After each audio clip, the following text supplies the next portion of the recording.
These are my top 10 yaoi mangas that are not in any order. Half of them are obscure, half of them not so much. I will preface this by saying that my taste is absolutely fucked up and weird, even for a medium that has a reputation for glorifying abusive relationships. But I will say though that the manga on this list are intentionally toxic and self-aware, rather than trying to romanticize them. I find works of art that explore themes of unhealthy relationship dynamics more interesting than their normal counterparts, given that they're self-aware about it.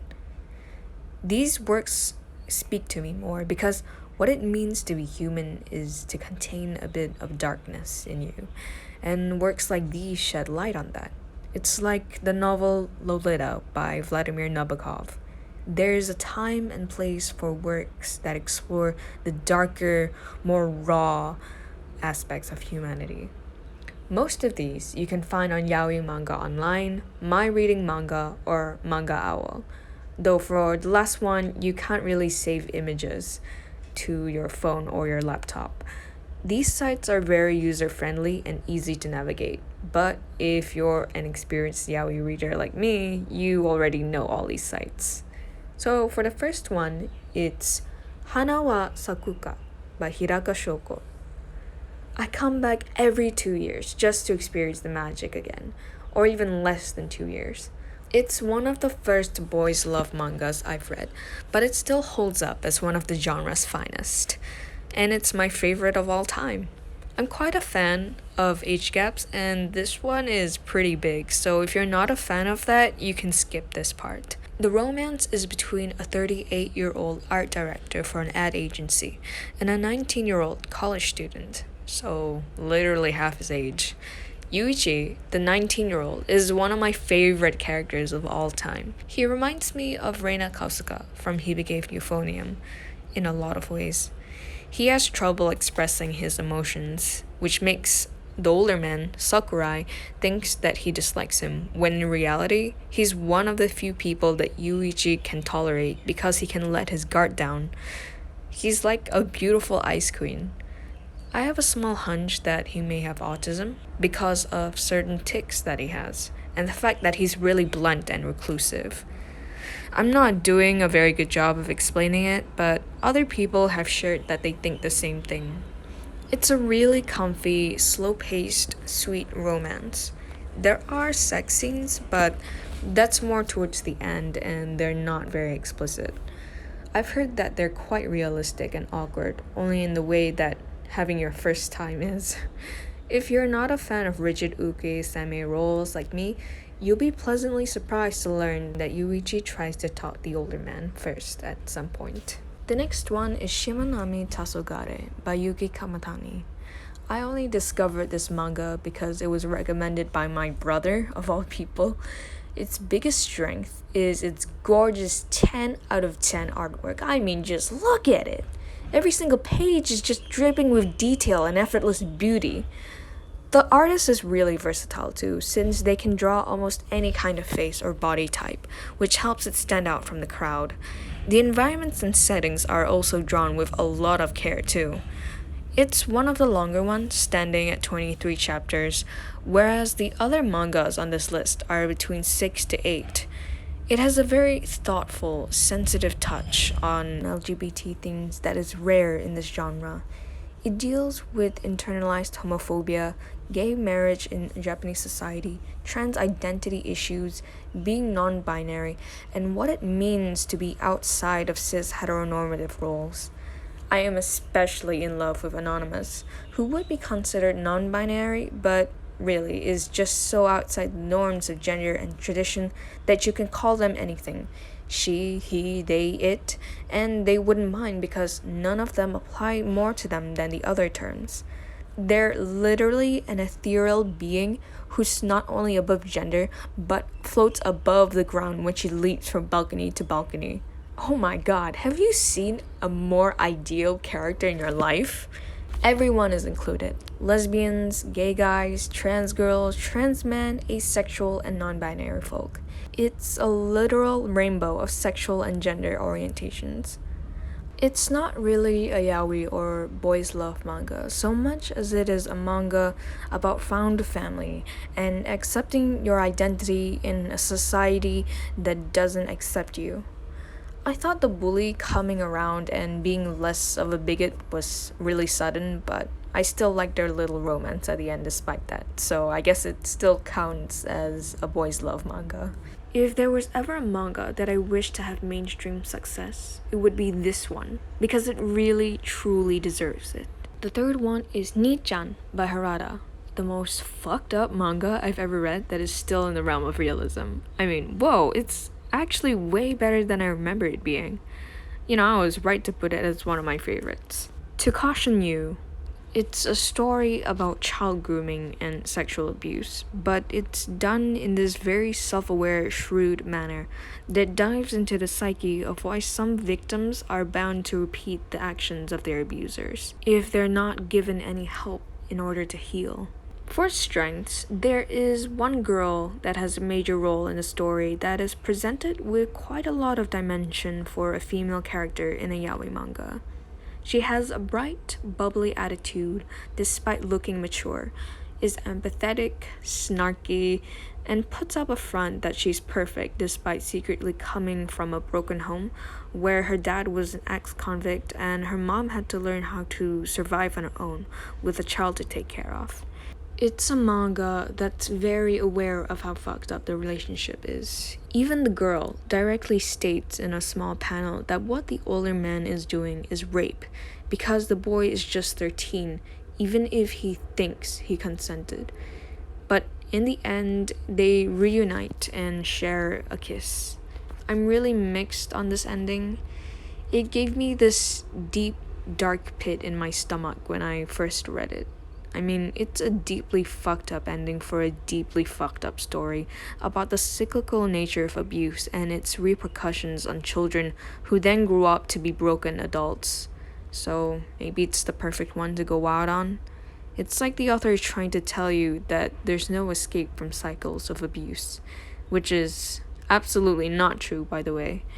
Another thing is that I don't remember there being this much sex. I mean, it's literally every chapter. I think chapter 6 is the only one where there's no explicit sex scene, unless you count the older man trying to have sex with the woman, but he just ends up vomiting instead.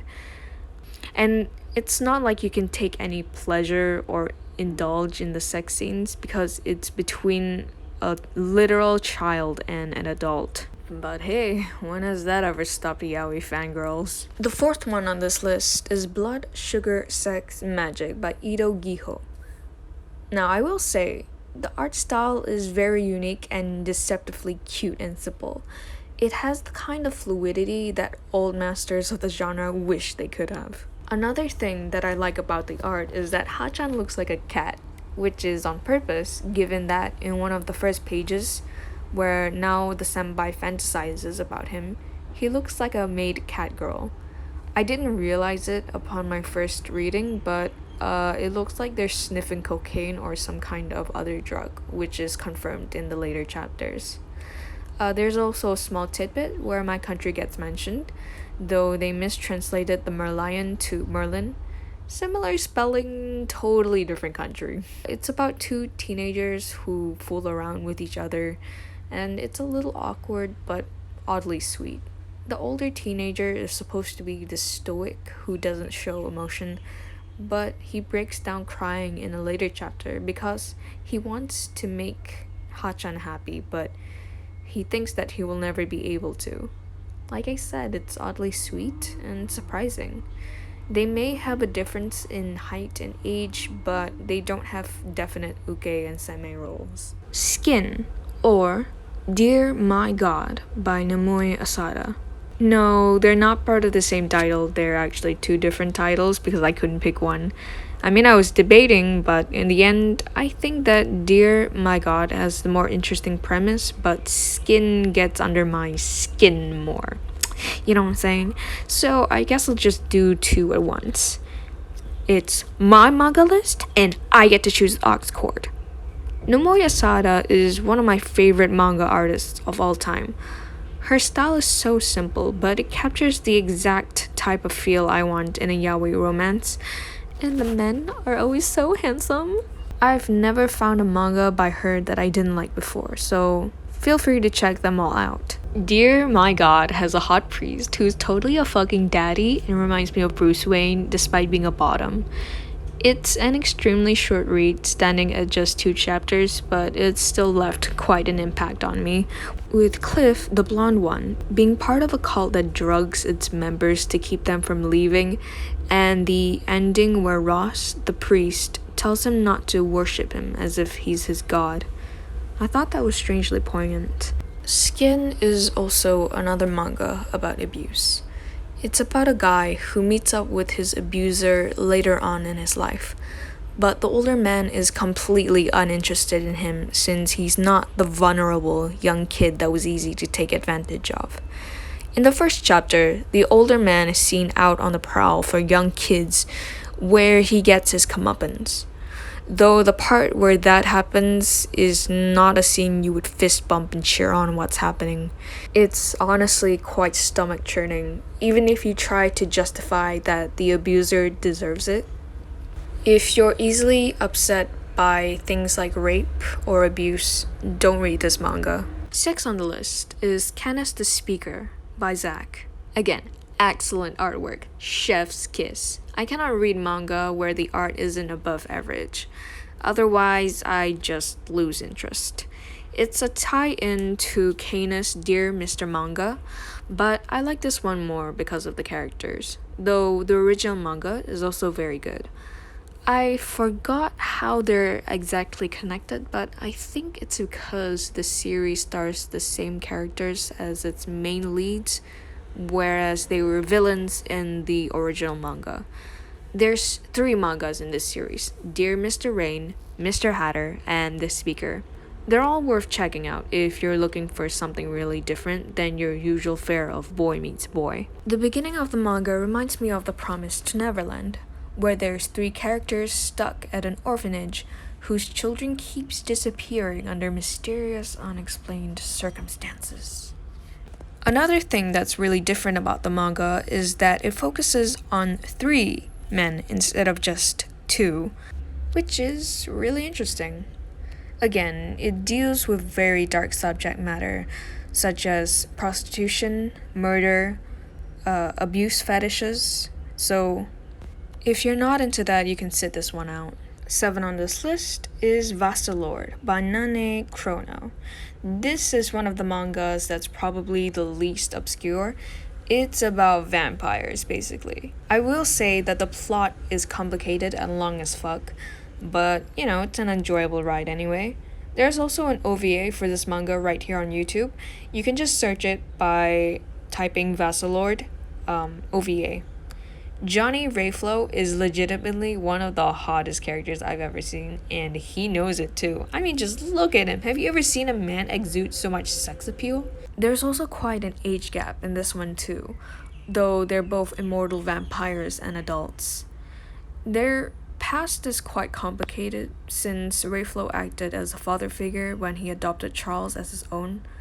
If you want to dig into this manga, you'll probably have to dedicate a bit of your time, because it's 35 chapters, which for my standards is long, but you can probably get through that in 2 days. Another not so obscure one is Umibe no Itranger by Kana, famous for this new wave of boys' love where both are equals. It's the first work of hers that I've ever read, and my brother's first foray into BL, though he read the Thai translation instead of the original or English one. The first thing you'll notice is that the art is really fluffy and cute, which also reflects in the androgynous character designs.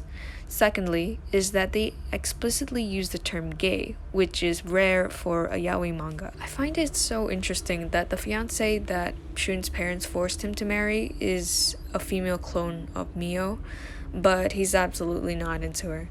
It's just further proof that Shun is gay as fuck. The last thing I find interesting is that there's an age gap between Shun and Mio. Shun is 27, while Mio is 20 years old. But honestly, the age gap is not as egregious as other BL manga. because they're both in their 20s. Whenever they kiss, it makes me so soft. While making this video, I discovered an anime adaptation was made just last year by Studio Hibari. So if you have watched it, come back and let me know if it's worth checking out. Another thing I forgot to mention is that Mio, the black-haired one, is actually the more expressive and open, and even dominating of the two, while Shun is more withdrawn and reserved.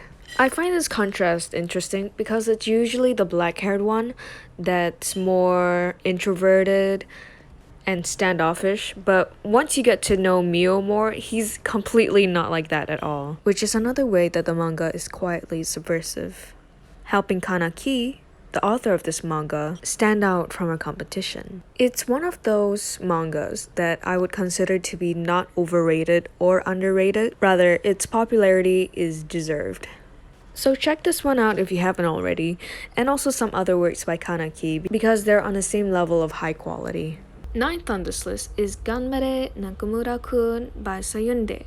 So if you're in the art community, you've probably seen this cover making the rounds because it's an art meme. The story itself is really cute and wholesome, and I think it's worth checking out.